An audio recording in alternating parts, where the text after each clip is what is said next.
جیسے ہی زاہد چلنے لگا اچانک اسے پیچھے سے ایک آواز آئی۔ یہ آواز اس کی ماں کی تھی۔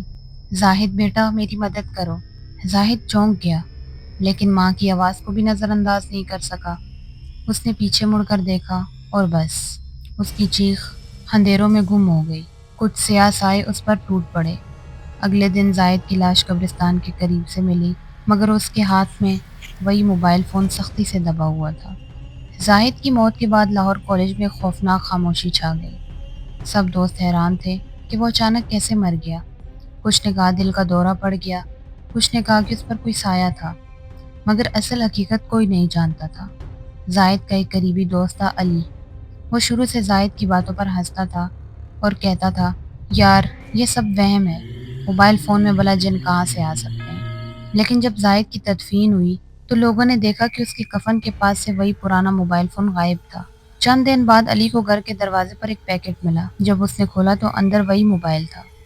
فون آن کیا تو اسکرین پر سیدھا میسج آیا، زاہد کی موت حادثہ نہیں تھی، اگلا نمبر تمہارا ہے۔ علی کے ہاتھ کانپنے لگے لیکن اس نے پھر بھی مذاق سمجھ کر فون جیب میں ڈال دی۔ رات کے 2 بجے اچانک فون کی گھنٹی بجی۔ اسکرین پر کوئی نمبر نہیں تھا، بس خالی اسکرین پر صرف کالنگ لکھا تھا۔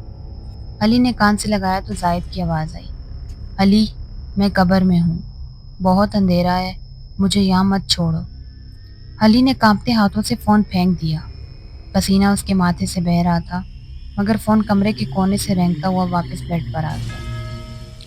اگلے دن علی ہانپتا ہوا اس بزرگ کے پاس گیا جن کے پاس زاہد گیا تھا۔ بابا نے دور سے ہی علی کو دیکھ کر کہا، میں جانتا تھا یہ موبائل کسی اور کے پاس جائے گا، یہ عام جنات نہیں، یہ آصف زدہ قبیلہ ہے، ایک بار جو ان کے فون کو چھو لے وہ اپنی جان گنوا بیٹھتا ہے۔ علی نے پوچھا، بابا اس سے جان کیسے چھڑاؤں؟ بابا نے آ بھری، جان چھڑانا آسان نہیں، تمہیں یہ موبائل فون قبرستان کے سب سے پرانے حصے میں لے جانا ہوگا، وہاں 7 کالی قبروں کے درمیان رکھ کر واپس آنا ہوگا، لیکن یاد رکھنا پیچھے مڑ کر مت دیکھنا، جو بھی آواز آئے، ماں باپ کی ہو یا کسی بہن بھائی کی، مت سننا، سنسان اندھیرا اور قبروں کے بیچ میں چلتی ٹھنڈی ہوا۔ علی 7 پرانی قبروں کے بیچ پہنچا اور موبائل زمین پر رکھ دیا۔ جیسے ہی علی پلٹا تو پیچھے سے کمزور سی آواز آئی، علی پانی دو بیٹا۔ یہ اس کی مر چکی نانی کی آواز تھی۔ علی کے قدم رک گئے۔ اس نے ہمت کر کے آگے بڑھنا چاہا مگر پھر آواز آئی، علی میں زاہد ہوں، تم میرے دوست ہو، مجھے اکیلا مت چھوڑو۔ علی کے قدم کانپنے لگے۔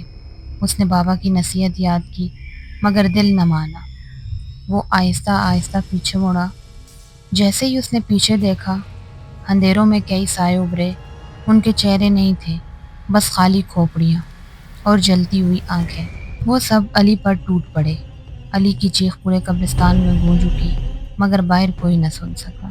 اگلی صبح قبرستان میں صرف ایک بے جان لاش پڑی تھی، لیکن سب سے خوفناک بات یہ تھی کہ اس لاش کے ساتھ وہی موبائل فون بھی موجود تھا، جیسے نئی حالت میں بغیر کسی خراش کے۔